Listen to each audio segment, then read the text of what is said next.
Welcome back to my YouTube channel! And for today's video, chill lang tayo today. Again, ayan. So, kita nyo naman, hindi ako masyado nakaayos. Ano lang, pambahay lang, ganyan. So, nung sinushoot ko tong video na to, it's a weekend. Kaya naman, medyo chill tayo today.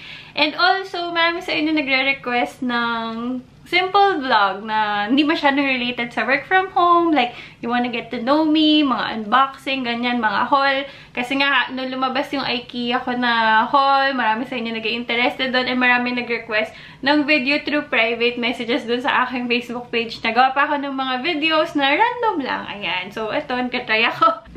Ayan! So, guys, ito na yung keyboard na regalo ng aking husband. This is the Dareu. Ayan. So, Dareu, anong model to? A87. Ayan, guys. Huwag kayo mag-expect masyado ng bonggang review ng keyboard, ha? As in, wala akong alam sa mga keyboard, dahil na sa mga mechanical. Basta, as long as na-cute yung keyboard, tsaka purple yung keyboard, okay na sa akin yun.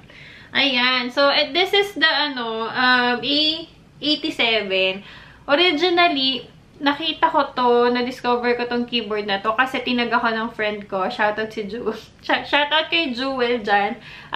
Siya yung unang nagtag sa akin nito sa Facebook kasi nga alam niyo mahilig ako sa purple.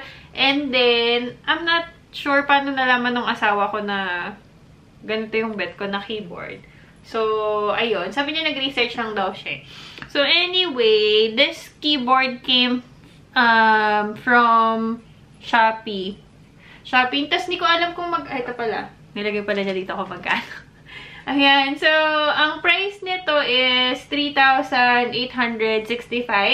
pesos. Tapos, ayaw niya sa akin sabihin kung saan niya binili.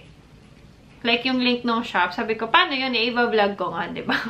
Tapos, pero lalagay ko na sa description box sa baba, ha? Promise. Ayan. So, ang sobrang ganda ng packaging niya, guys. Oh, parang, kung naglalaro kayo ng Genshin Impact na game, sobrang ganun yung feels niya. Ayan. So, ano pa yung nakalagay dito sa likod? Tingnan natin, ha? Ayan. So, pwede siyang iba-ibang mechanical switches. So, di ba merong black, red, blue, at saka brown. And then, this one, nung tinanong ako ng husband ko kung anong switch yung gusto ko, sabi ko red. Kasi, sabi ng iba, red, maganda. Ganda. So, gaya na lang ako kasi kaman na lang. Ayan. So, sige guys, i-unbox na natin siya. Alright, let's go!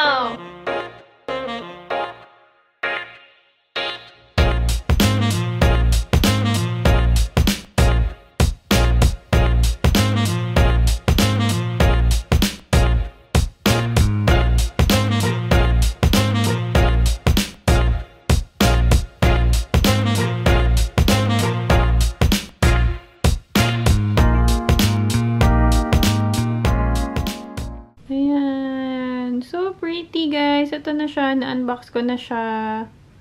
Ang ganda niya. Super. Tingnan niyo. Tingnan niyo. Ano niya, oh. Oh.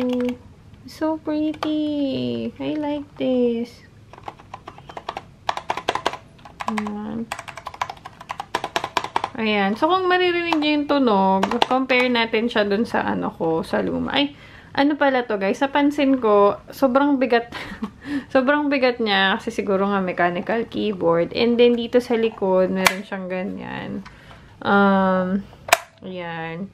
So, para medyo naka-elevate siya. Sige. So, yung luma akong keyboard again is si A87. Ganyan. Membrane to, ha. So, compare natin yung mga sound keme niya. Kasi yun lang naman yung alam kong i-review sa keyboard, ano na to, unboxing na to. So, ito yung si A87.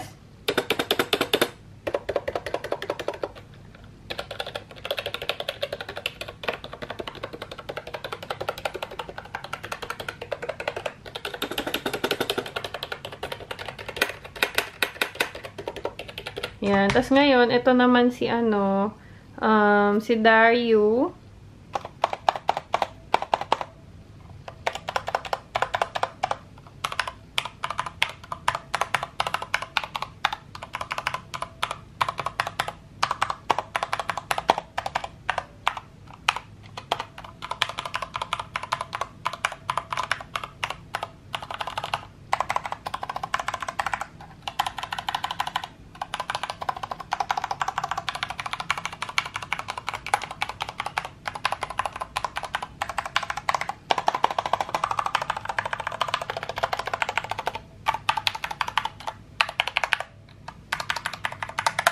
Ayan. So, dito naman, papakita ko sa inyo yung mga iba't ibang light modes nung Dareu A87. So, sabi press lang daw yung FN, tapos F6.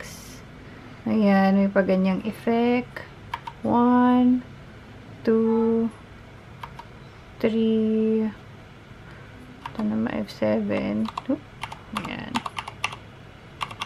Wow, so sharp. F7, isa pang uling. Ayan, may ganyan din. Then, F8. Oh, may pa-snake effect. F8. Isa pa uling F8. Ayan. F8. Ayan. F9. Oh. Ayan. Yung F9, pag pumipindot kayo, tsaka lang siya may ilaw. Then, isa pa uling F9. Ito naman, hindi nawawala yung ilaw agad pag pumindot ka. Then, F10. Tingnan natin. Oh, yan yung full.